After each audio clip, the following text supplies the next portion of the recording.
and Africa just changed forever. Ethiopia has completed the Grand Ethiopian Renaissance Dam, a $4.8 billion engineering marvel that's now the largest hydropower project on the African continent. But this isn't just another infrastructure story. This is about a nation that refused to bow to international pressure, funded a mega project with its own people's money, and just shifted the entire balance of power in East Africa. Today we're diving deep into how Ethiopia pulled off what many called impossible, why Egypt is still furious about it, and what this means for the future of African self-reliance. Because what happened on the Blue Nile isn't just Ethiopia's victory, it's a blueprint for the entire continent.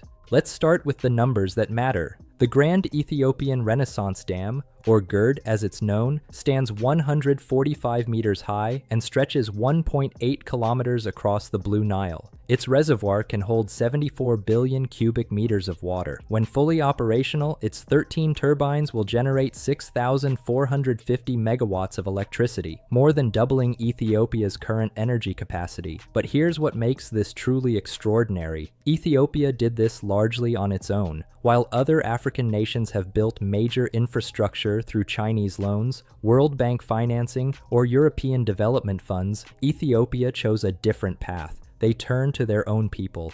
Teachers contributed portions of their salaries. Farmers, who barely had enough to eat, bought government bonds. Ethiopian diaspora communities worldwide sent money home, not as investments, but as acts of patriotism. This wasn't just crowdfunding, this was a national movement. The project began in 2011 under the leadership of the late Prime Minister Meles Zenawi, who understood that energy independence was the foundation of true sovereignty. Construction continued through political transitions, regional tensions, and a global pandemic. Every year brought new challenges: funding shortfalls, technical setbacks, diplomatic pressure from downstream neighbors. Yet the Ethiopian people never wavered. When international observers called the project unrealistic, when critics said a developing nation couldn't finance such an ambitious undertaking, Ethiopians doubled down. They understood something that many outsiders missed. This dam represented more than electricity. It represented dignity. Building GERD wasn't just about moving earth and pouring concrete. It was about creating capabilities that didn't exist before. Ethiopia had never attempted anything close to this scale. The country had to develop new expertise in dam construction, turbine installation, and massive reservoir management.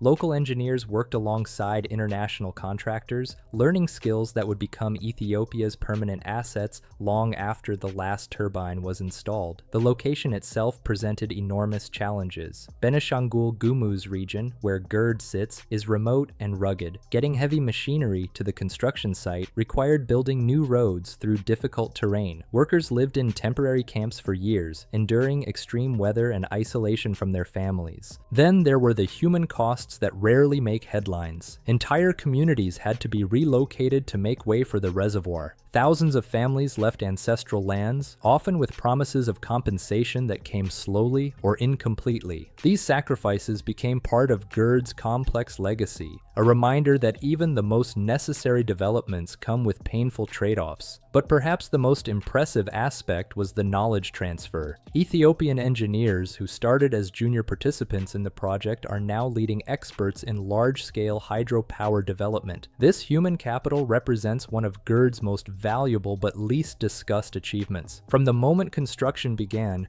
GERD became more than an engineering project. It became a geopolitical flashpoint. Egypt's reaction was immediate and fierce. For Cairo, the Nile isn't just a river, it's the lifeline that sustains 100 million people in a largely desert nation.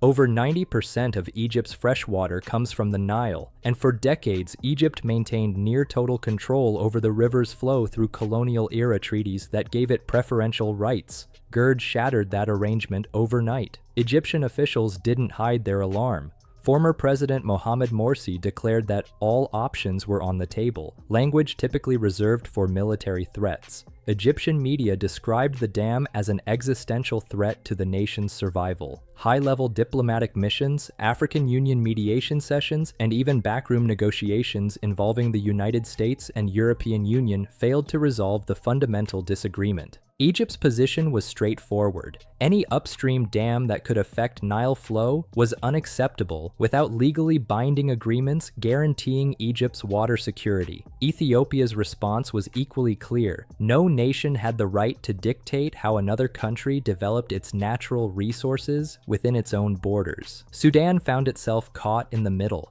While Sudanese officials welcomed the prospect of cheaper electricity and more regulated water flow, GERD could actually reduce flooding and provide more consistent irrigation. They also worried about sudden operational changes that could affect their own dams and agricultural systems. The diplomatic standoff occasionally turned dangerous. Military posturing and inflammatory rhetoric raised fears that water disputes could escalate into actual conflict. For Ethiopia, this meant that completing GERD required not just engineering expertise and financial resources, but also the political courage to withstand pressure from much larger, more militarily powerful neighbors. Today, 6 of GERD's turbines are operational, feeding electricity into Ethiopia's national grid and illuminating communities that have lived in darkness for generations. The transformation is already visible. For decades, power shortages have strangled African economies. Factories shut down during blackouts. Hospitals operated on unreliable diesel generators. Students studied by candlelight. GERD changes this equation fundamentally. Ethiopia now produces more electricity than it can consume domestically. This surplus creates new possibilities, not just for Ethiopia, but for the entire East African region. Through the Eastern Africa Power Pool, Ethiopian electricity can now flow to Kenya, Sudan, Djibouti, and beyond. Think about what this means. Lower electricity costs reduce manufacturing expenses, making African products more competitive globally. Reliable power enables industries that were previously impossible. Aluminum smelting, textile manufacturing, data centers. Clean hydropower reduces carbon emissions and supports Africa's climate commitments. But the economic impact goes deeper than electricity exports. GERD has created a new center of regional influence. Countries that depend on Ethiopian power become more economically integrated with Ethiopia. Power lines aren't just infrastructure. They're relationships that bind nations together. This shift in energy dynamics represents a broader transformation in regional power structures. Traditionally, Egypt's control over Nile waters gave it disproportionate influence throughout East Africa. With GERD operational, Ethiopia emerges as an energy superpower, creating a more multipolar regional balance. GERD's environmental impact remains one of its most debated aspects, with legitimate concerns on multiple sides. Critics point to immediate ecological disruptions. The massive reservoir has submerged vast areas of land, altering local ecosystems and displacing wildlife. Changes in water temperature and sediment flow could affect fish populations both upstream and downstream. The enormous surface area of the reservoir increases evaporation rates, potentially reducing overall water availability in a region already facing climate stress. Downstream impacts are particularly contentious. Egyptian and Sudanese farmers have historically depended on seasonal Nile floods to deposit nutrient-rich sediments that naturally fertilize their fields. GERD's regulation of water flow could reduce these deposits, forcing farmers to rely more heavily on expensive fertilizers and potentially changing agricultural practices that have sustained communities for millennia. However, Ethiopian officials and environmental supporters argue that GERD's benefits outweigh these costs. Hydropower produces far fewer emissions than coal or oil-based energy, directly supporting global climate goals. The dam's regulation of river flow could actually reduce extreme flooding that destroys crops and infrastructure during heavy rainfall years, while also mitigating droughts that have devastated regional agriculture. The broader environmental question is whether Africa can afford not to pursue large-scale renewable energy projects like GERD. With climate change already affecting rainfall patterns and agricultural productivity across the continent, transitioning away from fossil fuels isn't optional, it's essential for survival. GERD represents something larger than Ethiopian achievement. It's part of a continental awakening towards self-reliance and indigenous development. Across Africa, leaders and citizens are questioning decades of dependency on external financing and foreign-controlled infrastructure. GERD demonstrates that African nations can successfully plan, fund, and execute massive projects without surrendering sovereignty to outside interests. This model resonates particularly strongly in West Africa, where leaders like Burkina Faso's Captain Ibrahim Traoré have embraced similar principles of self-determination. Traoré's administration has pursued aggressive policies of agricultural independence, investing in local rice production to replace imports, building food storage and processing facilities, and reducing reliance on foreign aid. Burkina Faso has also moved boldly in industrial development, constructing the country's first state-backed gold refinery and launching new energy diversification initiatives. While these projects differ in scale from GERD, the underlying philosophy is identical. African countries must control their resources and development trajectories rather than remaining dependent on external actors. What connects GERD and Traoré's policies is their focus on long-term sovereignty over short-term relief. Both approaches have sparked controversy. GERD because it challenged regional power structures, Traoré's policies because they directly confront former colonial powers and international financial institutions. But both have also energized populations that see tangible evidence of what authentic African leadership can achieve. This awakening extends beyond individual countries. The African Continental Free Trade Area requires reliable, affordable electricity for industrial growth and cross-border commerce.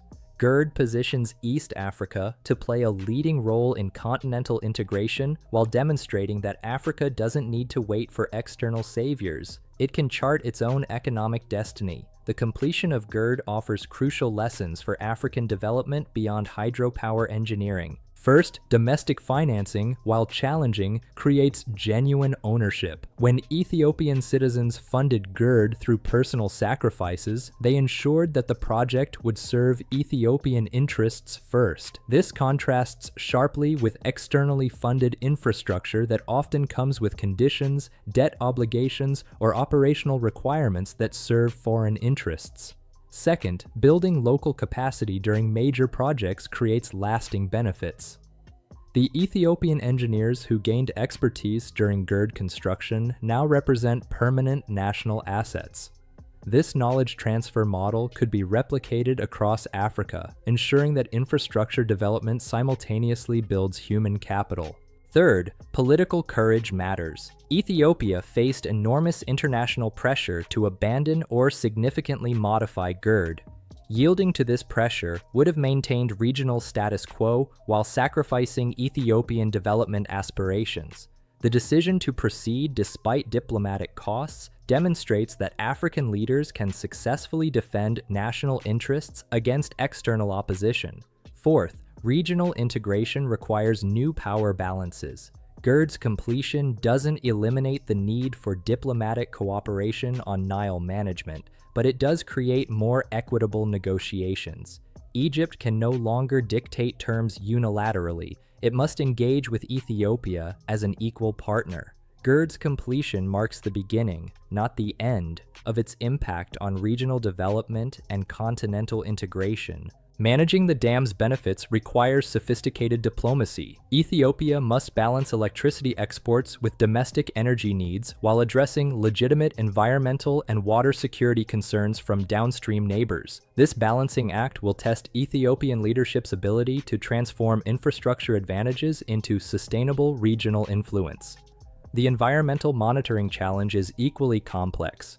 GERD's long-term ecological impact won't be clear for years or even decades. Ethiopian authorities must establish transparent systems for tracking reservoir management, downstream effects, and biodiversity changes. Failure to address environmental concerns credibly could undermine GERD's broader symbolic value as a model for African development. Economically, GERD creates opportunities that extend far beyond electricity generation. Reliable power enables new industries, supports agricultural processing, and facilitates digital infrastructure development. But realizing these benefits requires complementary investments in education, transportation, and business development that can absorb and multiply GERD's energy advantages. Perhaps most importantly, GERD's success or failure will influence how other African nations approach major infrastructure development. If Ethiopia successfully manages GERD's benefits while maintaining regional stability, it could inspire similar projects across the continent. If tensions escalate or environmental problems emerge, it might discourage other nations from pursuing ambitious self-financed development projects. GERD's broader significance lies in what it represents for African consciousness and capability. For too long, Africa's infrastructure narrative has been written by external actors. Major dams, power plants, and transportation networks were typically financed by foreign governments, built by international contractors, and operated under agreements that prioritized donor interests. This pattern created dependency relationships that limited African agency in crucial development decisions. GERD breaks this pattern decisively. Ethiopian citizens funded it, Ethiopian workers built it, and Ethiopian authorities control it. The project demonstrates that African nations can mobilize domestic resources for transformational infrastructure when leadership aligns with popular aspirations. This model has particular relevance for resource-rich African countries that have historically exported raw materials while importing manufactured goods and energy. GERD shows how natural resources, in this case, water flow, can be transformed into value-added products that serve domestic needs first and generate export revenues second. The psychological impact may be even more important than the economic benefits. GERD proves that African technical expertise, financial capacity, and political determination can overcome seemingly impossible challenges. This proof of concept strengthens continental confidence in pursuing other ambitious projects that were previously considered beyond African capabilities. Leaders like Ibrahim Traoré in Burkina Faso explicitly reference this model of self-reliance. When Traoré speaks about African nations controlling their gold, oil, and agricultural resources, he's building on the foundation that projects like GERD have established. The dam becomes evidence that African sovereignty isn't just an aspiration, it's an achievable goal. As GERD's remaining turbines come online and its full capacity becomes operational, several key developments will determine its ultimate legacy. Regional diplomatic relations will either stabilize around new power-sharing arrangements or escalate into more serious conflicts. Egypt's adjustment to reduce Nile control, Sudan's integration with Ethiopian energy exports, and Ethiopia's management of its new regional influence will shape East African geopolitics for decades. Environmental monitoring will reveal GERD's long-term ecological impact. Transparent reporting on reservoir management, downstream effects, and biodiversity changes will either validate or challenge claims about the dam's environmental benefits. This data will influence how future African hydropower projects are evaluated and approved. Economic integration possibilities will expand as reliable electricity enables new industries and strengthens existing ones. GERD's success in attracting investment, creating jobs, and generating export revenues will demonstrate whether major infrastructure can catalyze broader economic transformation. Most importantly, GERD's model of self-financed, domestically controlled development will either inspire or discourage similar projects across Africa. Success could trigger a wave of ambitious infrastructure initiatives that reduce continental dependency on external financing. Failure could reinforce arguments that African countries lack the capacity for truly independent development. The Grand Ethiopian Renaissance Dam represents more than Ethiopian achievement. It symbolizes African possibility. In an era when many questioned whether African nations could successfully manage large-scale development projects, Ethiopia demonstrated that vision, determination, and popular support could overcome seemingly insurmountable obstacles. GERD proves that Africa doesn't need to choose between ambition and stability, between development and sovereignty. The dam's spinning turbines generate more than electricity. They generate hope. Hope that African resources can serve African people first. Hope that continental integration can proceed on African terms. Hope that the next generation will inherit a continent that controls its own destiny. This is the Africa that leaders like Ibrahim Traoré envision when they speak about true independence. This is the Africa that millions of young people across the continent demand when they call for authentic sovereignty. GERD shows that this Africa isn't just a dream. It's being built, one bold project at a time. The question isn't whether Africa can achieve self-reliance. GERD proves it can. The question is whether African leaders will have the courage to follow Ethiopia's example, and whether African people will support the sacrifices that true independence requires. What do you think? Is GERD just the beginning of Africa's infrastructure revolution? Can other African nations replicate Ethiopia's model of self-financed development? And most importantly, what would you want to see your country build with this kind of determination and popular support? Let us know in the comments below. If this analysis opened your eyes to what's really happening in African development, hit that like button and share this video with anyone who needs to understand how the continent is changing. Subscribe and ring the notification bell because we're bringing you the African stories that mainstream media won't tell.